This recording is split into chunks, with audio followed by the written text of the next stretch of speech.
मेरा नाम काव्या है और मेरी उम्र 20 साल है। मैं फर्स्ट ईयर की स्टूडेंट थी।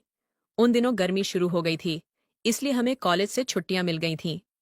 रोज की तरह आज भी पूरे घर की सफाई करने के बाद मैं अपने बिस्तर पर आराम कर रही थी। थकान से चूर होकर ऐसा लग रहा था जैसे पूरा बदन अकड़ गया हो। मैं अपने बिस्तर पर लेटकर सुकून पाने की कोशिश कर रही थी और हाथों से अपने सिर की मसाज कर रही थी। तभी मेरे भाई आर्यन बंद कमरे में आया और कहने लगा, क्या हुआ दीदी, तबीयत तो ठीक है? मैंने कहा, क्या भाई, मम्मी सारा काम मेरे सर पर डालकर चली जाती है। कॉलेज की छुट्टियां क्या हुई, सारे घर की जिम्मेदारी मुझ पर आ गई है। मुझसे नहीं होते ये घर के काम। मेरी बात सुनकर मेरे भाई मेरे पास बैठ गया और कहने लगा, मेरी प्यारी बहन कोई बात नहीं, मैं अभी तुम्हारे लिए दूध लेकर आता हूं, उसे पियोगी तो सुकून मिल जाएगा। आर्यन की बात सुनकर मैं मुस्कुरा दी और कहा, बस तुम खाना बाहर से ले आना, मैं थोड़ी देर सोऊंगी। उस पर बहुत प्यार आया। दुनिया में बहुत कम ही ऐसे भाई होते हैं जो अपनी बहनों का इतना ख्याल रखते हैं। मैं उसे ढेर सारी आशीर्वाद देने लगी और उसका लाया हुआ दूध पीने लगी। दूध पीने के बाद मैंने गिलास एक साइड पर रखा और लेट गई। आर्यन कहने लगा, चलो मैं तुम्हारा सिर दबा देता हूं, तुम सो जाओ। मेरे भाई मेरे पास बैठ गया और अपने हाथों से मेरा सिर दबाने लगा। मुझे भी सुकून आने लगा था, दर्द भी कम होने लगी थी। मैं आंखें बंद करके सोने लगी और गहरी नींद में चली गई। पता ही नहीं चला कि घंटों तक मैं सोती रही थी। मेरी आंख मम्मी की आवाज पर खुली। मैं हड़बड़ाकर आंखें खोली तो मेरा सिर बुरी तरह से बोझिल था। घड़ी पर टाइम देखा तो रात के 8 बज रहे थे। मुझे एकदम झटका सा लगा। पापा भी ऑफिस से वापस आ चुके थे। शायद थकावट की वजह से मुझे वक्त का एहसास ही ना हुआ। मैं उठकर जैसे ही 2 कदम चली तो मुझे चक्कर आ गए। आंखों के आगे अंधेरा छा गया। अगर दीवार पर हाथ ना रखती तो यकीनन गिर जाती। मैं फ्रेश होकर बाहर आई तो खाने की टेबल पर सब बैठे मेरा ही इंतजार कर रहे थे। मैं जाकर आराम के साथ कुर्सी पर बैठ गई। मेरे भाई आर्यन देखकर खाना मेरी प्लेट में डालने लगा और फिर मम्मी से कहने लगा कि मम्मी, काव्या पर काम का बोझ थोड़ा कम डाला करें। अरे अगर काव्या नहीं आ रही तो उसकी जगह किसी और को रख लें। ये बेचारी सारा दिन काम करके थक जाती है। देखें तो इसकी रंगत भी पीली पड़ चुकी है। मेरी हालत वाकई खराब हो चुकी थी। मैं काफी थकी हुई महसूस कर रही थी। मेरी मम्मी और पापा दोनों ही जॉब करते थे, क्योंकि सिर्फ पापा की जॉब से घर चलना मुश्किल था। ऊपर से हमारी पढ़ाई के खर्चे भी कुछ कम नहीं थे। इसलिए मेरी मम्मी भी उसी कंपनी में जॉब करती थी जहां पापा करते थे। मैं और आर्यन कॉलेज जाते थे, मगर अभी गर्मी की वजह से छुट्टियां थीं, इसलिए हमें घर ही रहना पड़ रहा था। मैंने यह बात नोट की थी कि पिछले कुछ दिनों से आर्यन मेरे साथ कुछ ज्यादा ही अटैच हो चुका है। जब से मुझे छुट्टियां हुई थीं, वह मेरा बहुत ख्याल रखने लगा था। अगर मैं घर का कोई काम कर रही होती तो आकर मेरी मदद करने लगता। अगर मैं थक जाती तो मेरा सर दबा देता। मैं उसे मना करती, मगर मेरा भाई कहता कि नहीं, तुम थक चुकी हो, इतना काम करती हो, मेरा हक है कि मैं तुम्हें सुकून पहुंचाऊं। मैं भी खामोशी से लेटी रहती। मगर एक रात जो कुछ हुआ, उससे मेरे होश उड़ गए थे। क्या आर्यन कभी ऐसा भी कर सकता है? मैं अपने कमरे में सो रही थी। आधी रात के वक्त मुझे महसूस हुआ जैसे कोई मेरे कमरे में आया हुआ है। आहिस्ता से चलता मेरे बिस्तर के करीब आया हो। भले ही मैं सो रही थी, मगर मेरा जहन बेदार था। मैंने हड़बड़ाकर आंखें खोल दीं। कमरा अंधेरे में डूबा हुआ था।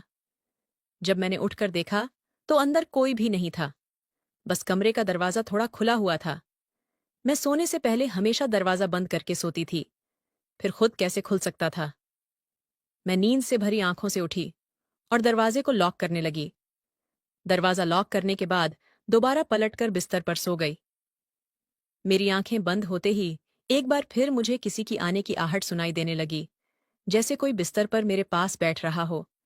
ऐसा लगा जैसे कोई अपना हाथ मेरी ओर बढ़ा रहा हो। लेकिन जब मैंने पलट कर देखा तो कोई नहीं था। मुझे घबराहट होने लगी थी। मैंने उठकर कमरे की लाइट ऑन कर दी। दरवाजा खोलकर भी बाहर देखा, मगर वहां पर भी कोई नहीं था। आज से पहले ऐसा कभी नहीं हुआ था जो अब हो रहा था। मुझे प्यास लगी तो मैं कमरे का दरवाजा खोलकर बाहर निकली।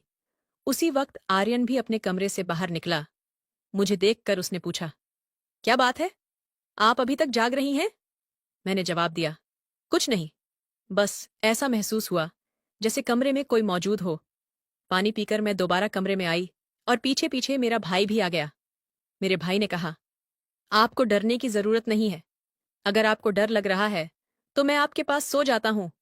मैंने भाई को मना करते हुए कहा, नहीं, तुम्हें अपनी नींद खराब करने की जरूरत नहीं है, तुम अपने कमरे में सो जाओ। लेकिन वह जिद करने लगा, मैं आपको अकेला किसी भी हाल में नहीं छोड़ सकता। आपकी तबीयत खराब हो सकती है, मैं आपको तकलीफ में नहीं देख सकता। आप सो जाएं, मैं यही सो जाता हूं। आखिरकार मैं बेड पर जाकर सो गई और भाई ने तकिया उठाकर सोफे पर रख लिया और वहीं सो गया। उस रात मुझे ऐसा महसूस हुआ जैसे कोई मेरे सामने बैठकर मुझे बहुत देर तक देखता रहा हो। उसने मेरे बालों को सहला, मेरे चेहरे पर उंगलियां फेरी और मैं सुकून से सो रही थी। मुझे सब कुछ एक सपने जैसा लग रहा था। अगली सुबह जब मैं उठी तो मेरा मूड बड़ा अजीब था, लेकिन जब मैंने अपने भाई पर गौर किया तो मैं हैरान रह गई। शुक्र था कि मैंने अपने जिस्म को दुपट्टे से ढक रखा था। मेरी कमीज बेतरतीब हो चुकी थी। मुझे हैरत हुई, क्योंकि आज से पहले मैं कभी इस तरह आराम से नहीं सोई थी। आज मेरा भाई बहुत खुश महसूस कर रहा था, ना जाने क्या वजह थी। मैंने भाई से पूछा तो उसने कहा, मैं तो रोज ही इतना खुश होता हूं, जिसको आप जैसी बहन मिल जाए वो क्यों ना खुश हो। घर के सारे काम निपटाकर जब मैं बैठी तो मेरे भाई ने तेल लेकर मेरे पास आ गया। कहने लगा, काव्या दीदी, आप अपनी बाल को ले आइए, मैं आपके सिर में मसाज कर देता हूं। मुझे उसकी हरकतें अजीब लगती थीं। मैंने कहा, यह तुम्हारा काम नहीं है, जाओ अपने दोस्तों के साथ घूमो फिरो, मुझे मसाज की जरूरत नहीं है।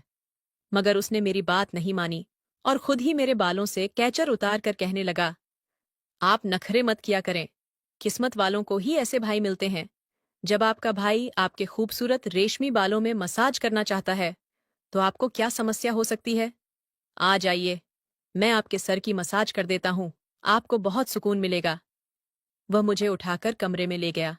मैं बेड पर तकिया रखकर लेट गई। मेरे बाल बेड से नीचे लटक रहे थे। वह मेरे सामने बैठकर मेरे बालों की मसाज करने लगा। आर्यन मुझसे 5 साल छोटा था, मगर मुझे नाम से बुलाता था।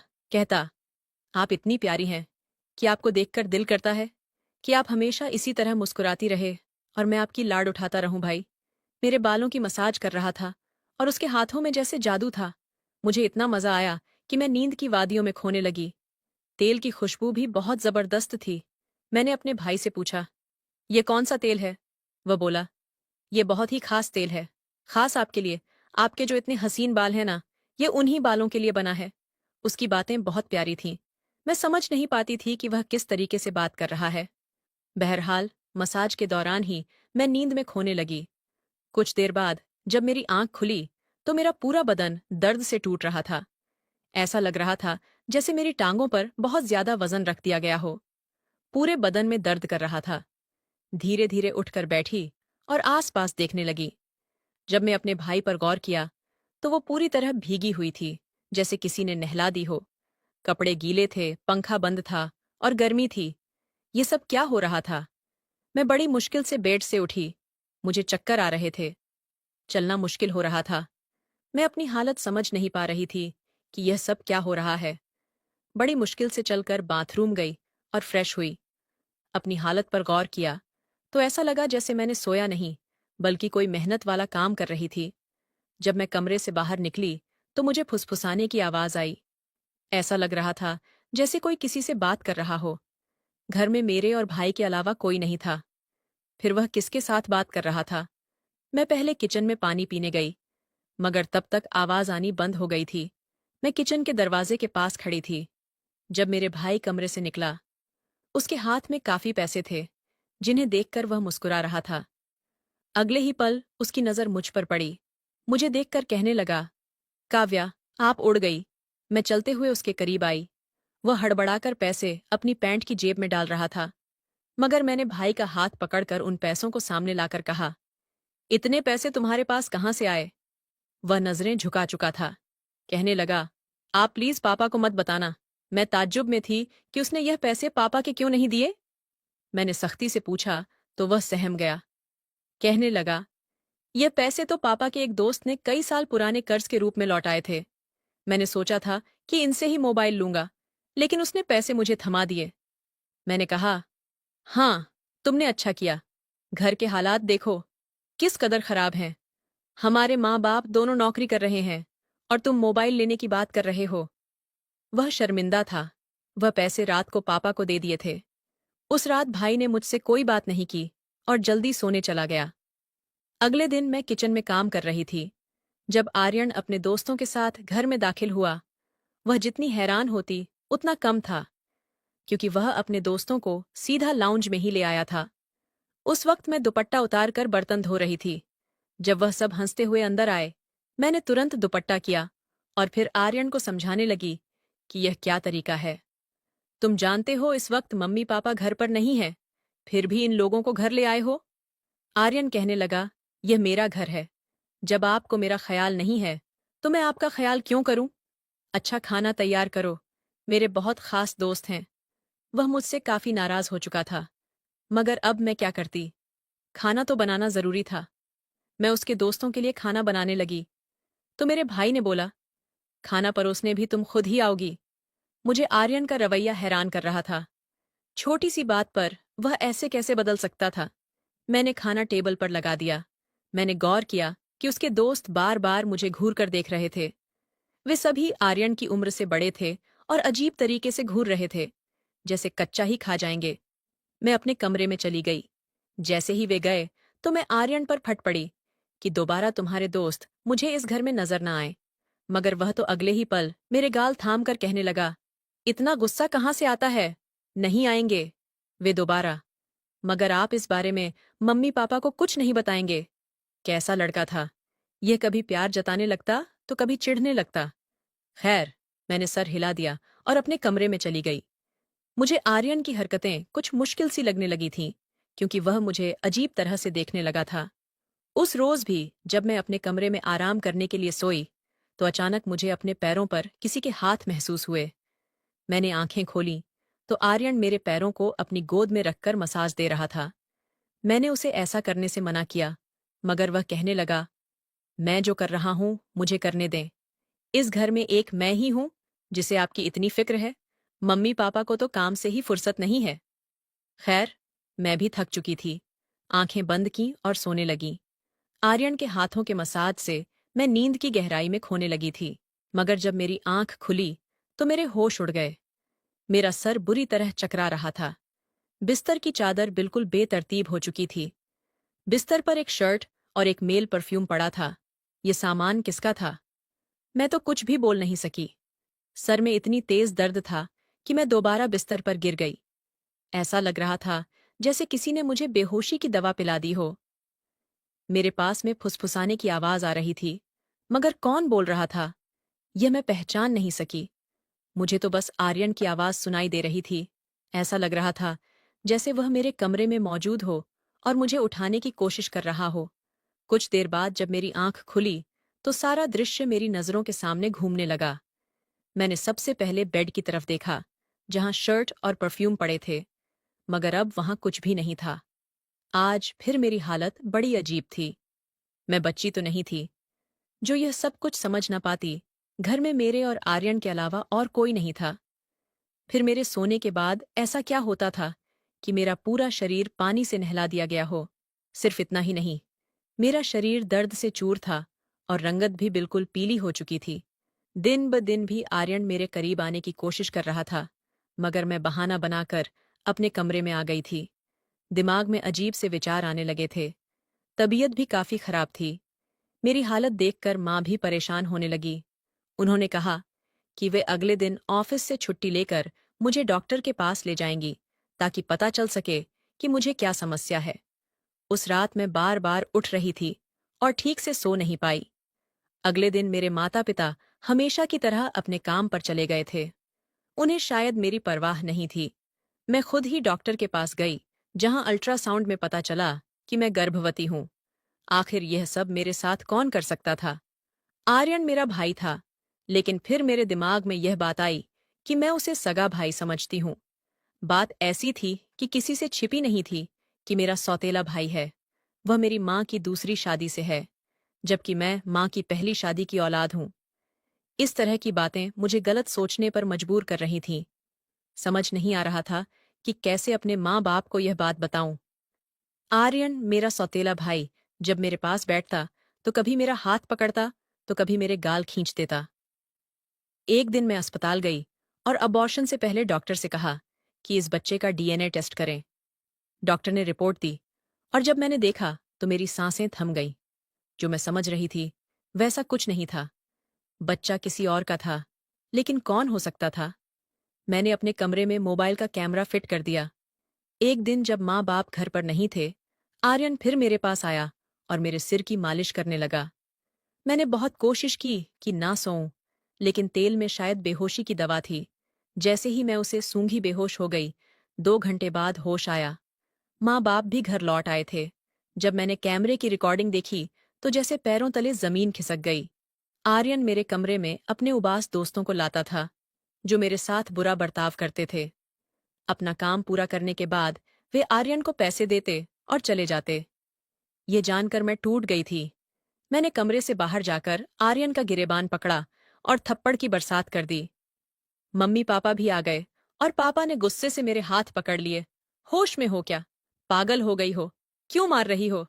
इसे मैंने रोते हुए वीडियो दिखा दी कि यह जलील इंसान मेरे साथ क्या कर रहा था। वीडियो देखकर माँ फर्श पर गिर पड़ी।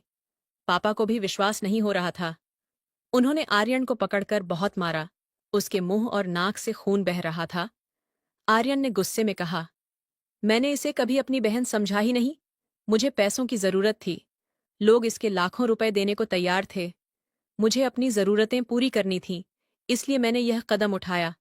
अपनी बहन की जिस्म फरोशी करवाई। मैं अपने कानों पर हाथ रखकर बस रोए जा रही थी।